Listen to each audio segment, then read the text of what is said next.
Satu gempa bumi kuat bermagnitud 7.5 melanda luar pantai timur laut Jepun pada Isnin jam 11.15 malam waktu tempatan, kira-kira pukul 10.15 malam semalam waktu Malaysia.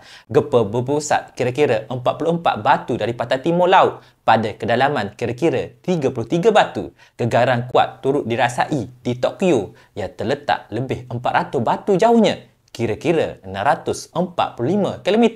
Agensi Meteorologi Jepun JMA mengeluarkan amaran tsunami bagi pantai Pasifik Hokkaido, Aomori dan Iwate. Lebih 114,000 penduduk diarahkan berpindah, satu jumlah yang cukup ramai. Tetapi amaran tsunami itu ditarik balik sepenuhnya kerana gelombang tsunami yang direkodkan adalah rendah daripada yang dibimbangi, yang tertinggi cuma 2.3 kaki di Pelabuhan Fuji, Iwate. 2.3 kaki ni lebih kurang tak sampai 1 meter, jadi cukup rendah dan tak berbahaya. Perdana Menteri Jepun mengesahkan sekurang-kurangnya 30 orang cedera akibat gempa bumi ini. Gempa ini menyebabkan gangguan bekalan elektrik di Aomori dan Iwate. Turut terjejas perkhidmatan kereta api laju antara Fukushima dan Aomori dan beberapa bahagian lebuh raya ditutup.